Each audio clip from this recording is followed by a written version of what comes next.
Hi friends, welcome back to Shriveda education channel. ಇಂದು ನಾನು ಘಾತಾಂಕಗಳ ನಿಯಮ ಕುರಿತು ಡಿಸ್ಕಸ್ ಮಾಡ್ತೀನಿ. ಮುಂಬರುವ T GPS star, HS star ಮತ್ತು ಕ್ರೈಸ್ ಎಕ್ಸಾಮ್ಗಳಲ್ಲೂ ಕೂಡ ಈ ಘಾತಾಂಕಗಳ ಮೇಲಿನ ಪ್ರಶ್ನೆನ ಕೇಳುವಂಥ ಸಾಧ್ಯತೆ ಐತಿ.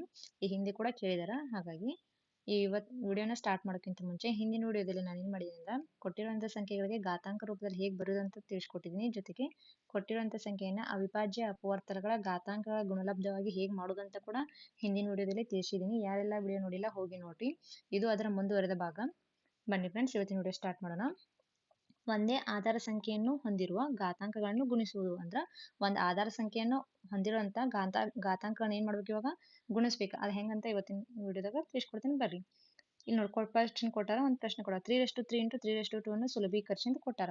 ಹಾಗಾದ್ರೆ 3/3 ಮಲ್ಲ ಕೊಟ್ಟಂತ ಸಂಖ್ಯೆಯನ್ನ ಬರ್ಕೊಳ್ಳೋಣ. ಇದು 3/3 ಇಂಟು 3/2 ಇದನ್ನ ನಾವು ಬಿಡಿಸಿ ಬರ್ದಾಗ ಹೆಂಗ್ ಆಕೈತಿ ಅಂದ್ರೆ 3 ಸಲ ಗುಣಾಕಾರ ಮಾಡಕ್ ಹೇಳಿದಾರ, 3 ಸತಿ ಮಾಡಕ್ ಹೇಳಿದಾರ. ಹೌದಾ? ಅದೇ ತರ ಇನ್ನೊಂದು 3 ಸಲ ಹೇಳಿದಾರ, 3 ಇಂಟು 3 ಅಂದ್ರೆ 3 ಇಲ್ಲಿ 2 ಸತಿ ಮಾಡಕಂತ ಹೇಳ್ಯಾರ. ಹಾಗಾದ್ರೆ ಇವ್ ನಾವು ಬ್ರಕೆಟ್ ತೆಗೆದಾಗ ಹೆಂಗ್ ಆಕೈತಿ ನೋಡಿ, 3 ಇಂಟು 3 ಇಂಟು 3 ಇಂಟು 3 ಇಂಟು 3 ಆಕೈತಿ. ಹೌದಾ? ಹಾಗಾದ್ರೆ 3 ಇಲ್ಲಿ 2 ಸಲ ಗುಣಾಕಾರ ಮಾಡಿದ್ ನೋಡಿದ್ರಿ, 1 2 3 4 5 ಅಂದ್ರೆ 3/5 ಆಯ್ತು. ಹಾಗಾದ್ರೆ 3/3 ಇಂಟು 3/2 ಇದ್ರ ಘಾತಾಂಕ ರೂಪ ಎಷ್ಟಾಯ್ತು? 3/5 ಆಯ್ತು. ಅಥವಾ ಈ ಸಮಸ್ಯೆನ ಹಿಂಗೂ ಬರಿಬೋದೇನು ನೋಡ್ರಿ ನಾವು, 3/3 into 3/2 equal to 3/3 plus 2 equal to 3/5. ಇಲ್ಲಿ ಆನ್ಸರ್ ನೋಡ್ರಿ, ಇಲ್ಲಿ ಆನ್ಸರ್ ನೋಡ್ರಿ, ಇಲ್ಲಿ ಆನ್ಸರ್ ನೋಡ್ರಿ, ಸೇಮ್ ಅಂತ. ಅಂದ್ರೆ ಇದು ತರ ಮಾಡ್ಬೋದು, ಇದು ತರ ಮಾಡ್ಬೋದು.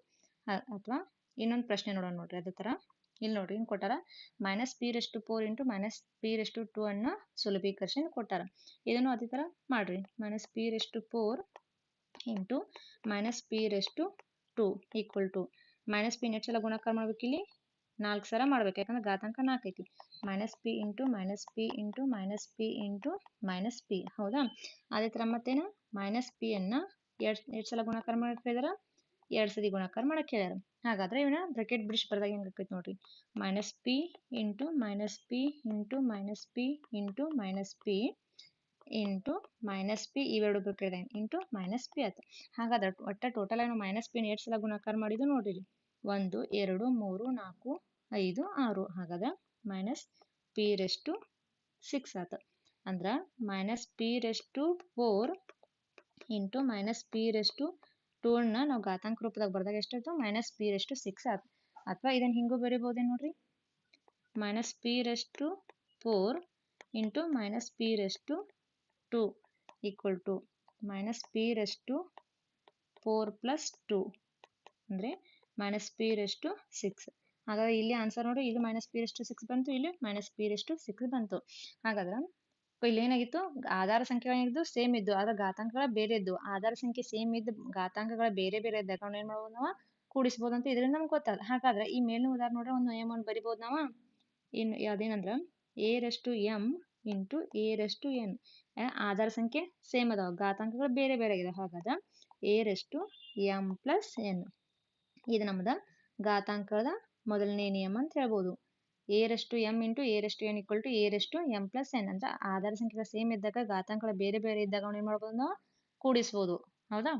ಹಾಗಾದ್ರೆ ಇಲ್ಲಿ a ಅನ್ನೋದ ಯಾವುದೇ ಸಂಖ್ಯೆ ಆಗಿರ್ಬೇಕಾದ, ಯಾವುದೇ ಸಂಖ್ಯೆ ಆಗಿರ್ಬೋದು, ಅದ 0 ಮಾತ್ರ ಆಗಿರ್ಬಾರ್ದು. a is not equal to 0. ಮತ್ತೆ m n ಇಲ್ಲೇನ್ ಕೊಟ್ಟ ಬಂದಿರುತ್ತೆ, m ಮತ್ತೆ n ಧನ ಪೂರ್ಣಾಂಕಗಳು ಆದಾಗ ನಮ್ಗೆ a/m into a/n equal to a/m plus n. ಇದು ಘಾತಾಂಕದ ಮೊದಲನೇ ನಿಯಮ. ಇದು ಘಾತಾಂಕದ ಮೊದಲನೇ ನಿಯಮಗ ಅರ್ಥ ಆಯ್ತು ಅನ್ಕೊಂಡಿದೀನಿ. ಅದ್ರ ಮೇಲೆ ಒಂದು ಉದಾಹರಣೆ ನೋಡೋದಾದ್ರ ಇಲ್ಲಿ ನೋಡ್ರಿ, ಯಾವ್ದು 5/2 ಇಂಟು 5/7 ಈಕ್ವಲ್ ಟು ಇದು ನಮ್ ಕಂಡಿಡಕ್ ಹೇಳ್ಯಾರ. ಹಾಗಾದ್ರೆ ಘಾತಾಂಕ ಮೊದಲನೇ ನಿಯಮನ a/m into a/n equal to a/m plus n. ಹೌದಾ? 5/2 ಇಂಟು 5/7 ಇನ್ನ ಏನ್ ಮಾಡಿದಾಗ ನಮ್ಗೆ 5 ಆಧಾರ ಸಂಖ್ಯೆ ಸೇಮ್ ಅದಾವ, ಘಾತಾಂಕಗಳು ಬೇರೆ ಅದಾವ. 2 ಪ್ಲಸ್ 7. ಹಾಗಾದ್ರೆ ಇದು ವ್ಯಾಲ್ಯೂ ಎಷ್ಟು ಬಂತು? 5/9 ಬತ್ತು. ಆಧಾರ ಸಂಖ್ಯೆ ಒಂದೇ ಇದ್ದು ಘಾತಾಂಕಗಳು ಬೇರೆ ಬೇರೆ ಇದ್ದಾಗ ಅವ್ನು ಗುಣಾಕಾರ ಮಾಡಕ್ಕೆ ಇದ್ದಾಗ ನಮ್ಗೆ ಏನ್ ಮಾಡ್ಬೋದು, ನಾವು ಆಧಾರ ಸಂಖ್ಯೆಯನ್ನು ಬರೆದ್ಬಿಟ್ಟು ಕೊಟ್ಟಂತ ಘಾತಾಂಕಗಳನ್ನ ಮಾಡೋದು ಕೂಡಿಸ್ಬೋದು. ಹಾಗಾದ್ರೆ ವ್ಯಾಲ್ಯೂ 5/9. ಇದು ನಿಮ್ಗೆ ಅರ್ಥ ಆಯ್ತು ಅನ್ಕೊಂಡಿದೀನಿ. ಇವಾಗ ನೋಡೋಣ್ರಿ ಮುಂದಿನ ಪ್ರಶ್ನೆ. ಒಂದು ಆಧಾರ ಸಂಖ್ಯೆಯನ್ನು ಹೊಂದಿರುವಂತ ಘಾತಾಂಕಗಳನ್ನು ಭಾಗಿಸುವುದು. ಇಲ್ಲಿ ಮೊದಲು ಏನ್ ಮಾಡಿದ ನಾವು, ಒಂದೇ ಆಧಾರ ಸಂಖ್ಯೆ ಹೊಂದಿರುವಂತ ಘಾತಾಂಕಗಳನ್ನ ಗುಣಿಸಿದೆವು. ಇಲ್ಲಿ ಒಂದೇ ಆಧಾರ ಸಂಖ್ಯೆ ಹೊಂದಿರುವಂಥ ಘಾತಾಂಕಗಳನ್ನ ಭಾಗಿಸ್ಬೇಕು ಇವಾಗ. ಒಂದೇ ಪ್ರಶ್ನೆ ಏನೈತೆ ನೋಡಿ, 5/6 ಡಿವೈಡೆಡ್ ಬೈ 5/4 ಸುಲಭೀಕರಿಸಿ ಅಂತ ಹೇಳ. ಇದು ಹಿಂಗೆ ಬರ್ಕೋರಿ, 5/6 divided by 5/4.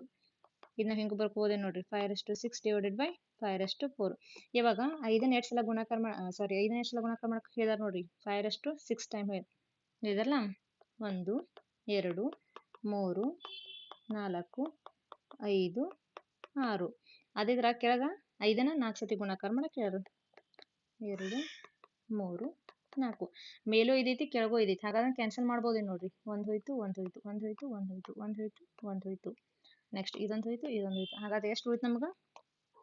5/6 divided by 5/4 equal to ಎಷ್ಟು ಉಳಿದ್ರು? 1 2 5/2 ಉಳಿತು. ಅಥವಾ ಇದನ್ನ ನಾವು ಹಿಂಗೂ ಬಿಡಿಸ್ಬೋದೇನು ನೋಡ್ರಿ, 5/6 divided by 5/4 equal to 5/6 minus 4 equal to 5/2. ಹಾಗಾದ್ರೆ ವ್ಯಾಲ್ಯೂ ಎಷ್ಟು ಬಂದು ನೋಡ್ರಿ, ಇಲ್ಲೂ 5/2 ಬಂದೈತಿ, ಇಲ್ಲೂ 5/2 ಬಂದೈತಿ. ಅಂದ್ರೆ ನಾವು ಹಿಂಗೂ ಮಾಡ್ಬೋದು ಹಿಂಗೂ ಮಾಡ್ಬೋದು. ಇದು ನಿಮ್ಗೆ ಲೆಕ್ಕಾರ್ಥ ಐತೆ ಅನ್ಕೊಂಡಿನಿ. ಅದೇ ಥರ ಇಲ್ಲೊಂದು ಪ್ರಶ್ನೆ ಐತೆ ನೋಡ್ರಿ, -2/5 ಡಿವೈಡೆಡ್ ಬೈ -2/2 ಐತಿ. ಇದು ನಾವು ಹಿಂಗೆ ಬರಿಬೋದ್ರಿ, -2/5 ಡಿವೈಡೆಡ್ ಬೈ -2/2. ಇದನ್ನ ಮತ್ತೆ -2 ಎಷ್ಟು ಸಲ ಗುಣಾಕಾರ ಮಾಡಬೇಕು? 5 ಸತಿ ಮಾಡ್ಬೇಕು ಇಲ್ಲಿ. -2 ಇಂಟು -2 ಇಂಟು -2 ಇಂಟು -2 ಇಂಟು -2. ಹೌದಾ? ಡಿವೈಡೆಡ್ ಬೈ ಕೆಳಗಡೆ ಸಲ 2 ಸತಿ, -2 ಇಂಟು -2. ಮೇಲೂ ಮೈನಸ್ ಐತಿ ಕೆಳಗೂ ಮೈನಸ್ ಐತಿ, ಅಂದ್ರೆ ಸಂಖ್ಯೆಗಳನ್ನ ಏನು ಮಾಡೋದು? ಕ್ಯಾನ್ಸಲ್ ಮಾಡ್ಬೋದು. 1 ಹೋಯ್ತು 1 ಹೋಯ್ತು 1 ಹೋಯ್ತು 1 ಹೋಯ್ತು. ಹಾಗಾದ್ರೆ ಎಷ್ಟು ಉಳಿದು ನೋಡ್ರಿ ಇಲ್ಲಿ? 1 2 3 ಉಳಿದು. ಹೌದಾ? ಹಾಗಾದ್ರೆ -2/5 divided by -2/2 is equal to -2/3 ಬರಿಬೋದಾ? ಹಾಗಾದ್ರೆ ಇದನ್ನು ಇಲ್ಲಿ ನೋಡ್ರಿ, ಇನ್ನೊಂದು ಟೈಮ್ದಾಗ ಮಾಡೋದಂದ್ರೆ ಇಲ್ಲಿ ನೋಡ್ರಿ, -2/5 ಡಿವೈಡೆಡ್ ಬೈ -2/2 ಇದನ್ನ ಇಲ್ಲಿ ಕಡೆ ಬಿಡಿದೆ ಈಕ್ವಲ್ ಟು -2/5 -2 ಅಂದ್ರೆ -2/3. ಆನ್ಸರ್ ನೋಡ್ರಿ, ಇಲ್ಲೂ ಸೇಮ್ ಬಂತ ಇಲ್ಲೂ ಸೇಮ್ ಬಂತ, ಆನ್ಸರ್ ಏನಾಯ್ತು? ಸೇಮ್ ಬಂತು. ಹಾಗಾದ್ರೆ ಲೆಕ್ಕ ನಾವು ಇದು ಮೆಥಡ್ದಾಗ ಮಾಡ್ಬೋದು, ಇದು ಮೆಥಡ್ದಾಗ ಮಾಡ್ಬೋದು. ಹಾಗಾದ್ರೆ ಈ ಉದಾಹರಣೆ ನೋಡ್ರಿ ನಮ್ಗೆ ಏನು ಒಂದು ನೇಮ್ ಸಿಗ್ತೈತಿ, ಅದೇನಂತ ನೋಡೋದಾದ್ರೆ a/m ಡಿವೈಡೆಡ್ ಬೈ a/n. ಅಂದ್ರೆ ಆಧಾರ ಸಂಖ್ಯೆ ಒಂದೇ ಇದ್ದು ಘಾತಾಂಕ ಬೇರೆ ಬೇರೆ ಇದ್ದಾಗ ಏನು ಮಾಡ್ಬೋದು? a/m-n. ಇದ m is greater than n. m ಅನ್ನೋದು n ಕಿಂತ ದೊಡ್ಡ ಸಂಖ್ಯೆದ ಈ ಸೂತ್ರ ಅಪ್ಲೈ ಮಾಡ್ಬೋದು. ಹೌದಾ?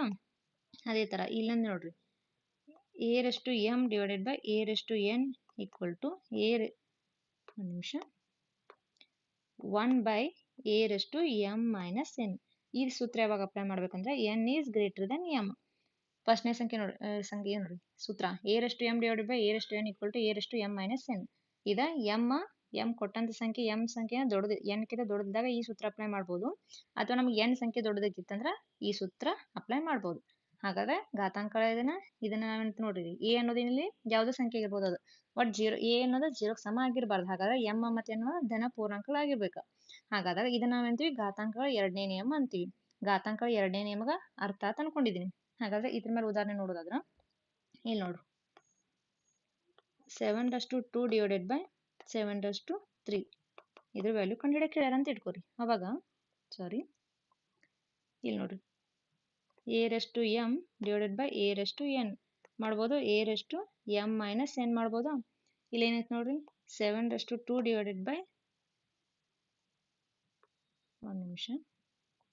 7/2 ಐತಿ. ಇಲ್ಲಿ ಏನಾಗೈತಿ? ಘಾತಾಂಕ ನಮ್ದ m ಅನ್ನೋದು ಸಣ್ಣದೈತಿ, n ಅನ್ನೋದ ದೊಡ್ಡದೈತಿ. ಹಾಗಾಗಿ ಇಲ್ಲಿ ಯಾವ ಸೂತ್ರ ಅಪ್ಲೈ ಮಾಡ್ಬೇಕಾಗತಿ? 1/a/m-n ಅಪ್ಲೈ ಮಾಡ್ಬೇಕಾಗೈತಿ. ಅಂದ್ರೆ equal to 1 divided by a ಅಂದ್ರೆ ಎಷ್ಟೈತಿ? 7 ಐತಿ. m ಅಂದ್ರೆ 2 ಐತಿ, n ಅಂದ್ರೆ 3 ಐತಿ. ಹಾಗಾದ್ರೆ ಎಷ್ಟು ಆಕೈತಿ ವ್ಯಾಲ್ಯೂ? 1/7 - 1 ಆಕೈತಿ. ಹೌದಾ?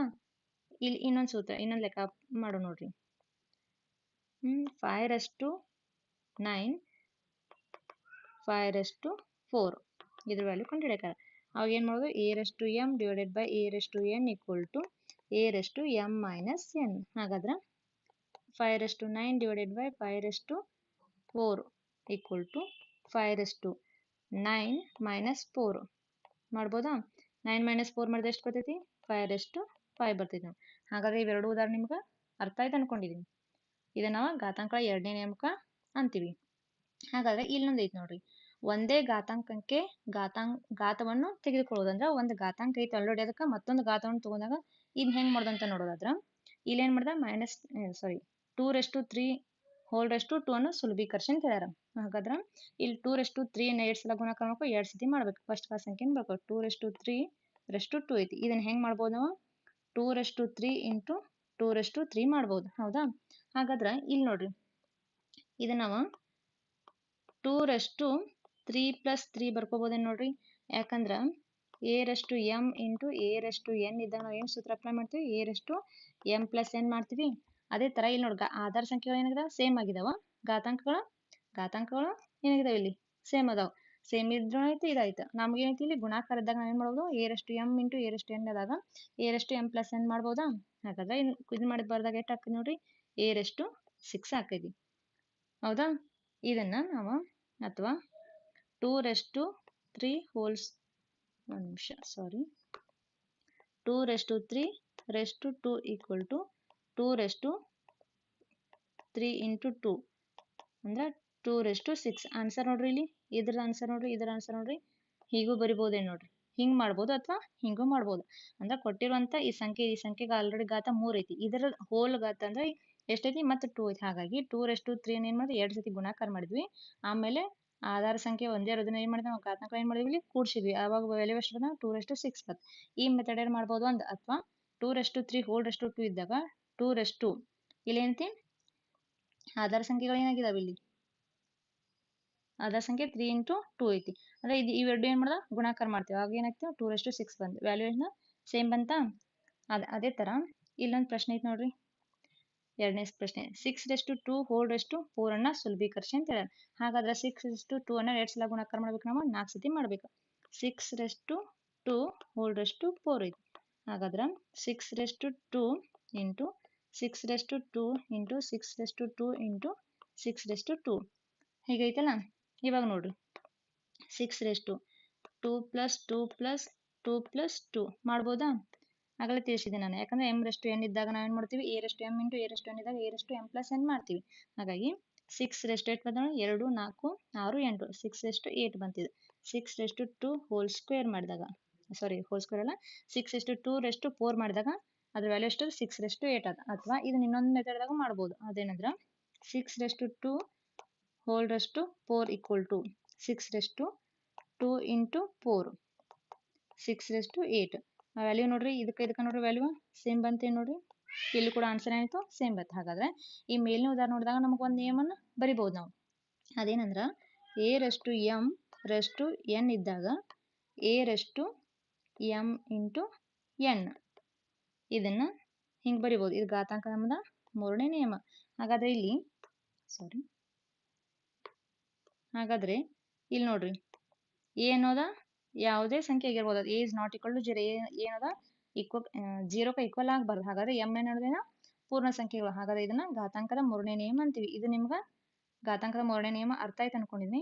ಇದಕ್ಕೆ ಸಂಬಂಧಪಟ್ಟಂತ ಉದಾಹರಣೆ ನೋಡೋದ್ರ ಇಲ್ಲಿ ನೋಡ್ರಿ, ಉದಾಹರಣೆ ನೋಡ್ರಿ, 7 ರೆಸ್ ಟು 50 ಹೋಲ್ ಸ್ಕ್ವೇರ್. ಇದನ್ನ ಇದ್ರ ವ್ಯಾಲ್ಯೂ ಕಂಡು ಹಿಡಿದ್ರೆ A raise to M raise to N. ಹಾಗಾದ್ರೆ A raise to M into N ಆಕೈತಿ. ಇಲ್ಲಿ ನೋಡ್ರಿ, ಎ ಅಂದ್ರೆ ಎಷ್ಟೈತಿ, 7 ಐತಿ. 7 ರೆಸ್ ಟು ಐತಿ 50 ಐತಿ ಇಂಟು 2 ಮಾಡಿದಾಗ ಎಷ್ಟಾಕೈತಿ ನೋಡ್ರಿ. ಇದು ಮತ್ತು ಫಾರ್ಮುಲಾದಾಗ ಇದು ಮಾಡ್ರ 7 ಆಯ್ತಾ. 50 ಇಂಟು 2, ಎಮ್ ಅಂದ್ರೆ 50, ಎನ್ ಅಂದ್ರೆ 2. ಹಾಗಾದ್ರೆ ವ್ಯಾಲ್ಯೂ ಎಷ್ಟು ಬಂತು, 7 ರೆಸ್ ಟು 52 100 ಬಂತ. ಹಾಗಾದ್ರೆ 7 raise to 50 whole raise to 2 ಮಾಡಿದಾಗ ವ್ಯಾಲ್ಯೂ ಎಷ್ಟು ಬಂತು, 7 ರೆಸ್ ಟು 100 ಬಂತು. ಹಾಗಾದ್ರೆ ಈ ಲೆಕ್ಕ ನಿಮ್ಗೆ ಅರ್ಥ ಆಯ್ತು ಅನ್ಕೊಂಡಿದ್ದೀನಿ. ಇವತ್ತಿನ ವಿಡಿಯೋದಾಗ ನಾವು ಏನೇನು ತಿಳ್ಕೊಂಡ್ರೆ, ಘಾತಾಂಕ ಮೊದಲನೇ ನಿಯಮ A raise to M into A raise to N equal to A raise to M plus N. ಘಾತಾಂಕಗಳ ಎರಡನೇ ನಿಯಮ A raise to M divided by A raise to N equal to A raise to M minus N. ಇದು M ದೊಡ್ಡದಿದ್ದಾಗ. ಅದೇ ತರ A raise to M divided by A raise to N equal to 1 by A raise to M minus N. ಇಲ್ಲಿ M ಕಿಂತ N ದೊಡ್ಡದಿದ್ದಾಗ ಯಾವ ಸೂತ್ರ apply ಮಾಡ್ಕೊಂಡು ತಿಳ್ಕೊಂಡ್ವಿ. ಇದು ಘಾತಾಂಕದ ಎರಡನೇ ನಿಯಮ. A raise to M raise to N equal to A raise to M N. ಇದು ಘಾತಾಂಕದ ಮೂರನೇ ನಿಯಮ. ಇವು ಮೂರು ನಿಯಮಗಳನ್ನ ಇವತ್ತಿನ ವಿಡಿಯೋದಾಗ ಡಿಸ್ಕಸ್ ಮಾಡಿದೀವಿ. ಯಾರೆಲ್ಲ ವಿಡಿಯೋನ ಫಸ್ಟ್ ಟೈಮ್ ವಾಚ್ ಮಾಡ್ತಾ ಇದ್ರ ಈ ವಿಡಿಯೋ ನಿಮಗೆ ಇಷ್ಟ ಅನಿಸಿದರೆ ಲೈಕ್ ಮಾಡಿ, ನಿಮ್ಮ ಅನಿಸಿಕೆ ಅಭಿಪ್ರಾಯನ ಕಮೆಂಟ್ ಬಾಕ್ಸ್ನಲ್ಲಿ ತಿಳಿಸಿ. ಸಾಧ್ಯವಾದಷ್ಟು ಈ ವಿಡಿಯೋನ ಯಾರೆಲ್ಲ GPT, HSTR, TET ಪ್ರಿಪೇರ್ ಆಗ್ತಾರೆ ಅವರಿಗೆ ಈ ವಿಡಿಯೋನ ಶೇರ್ ಮಾಡಿ ಮತ್ತು ಸಬ್ಸ್ಕ್ರೈಬ್ ಮಾಡೋದನ್ನ ಮರಿಬೇಡಿ. ವಿಡಿಯೋ ನೋಡಿದ್ದಕ್ಕಾಗಿ ಧನ್ಯವಾದಗಳು.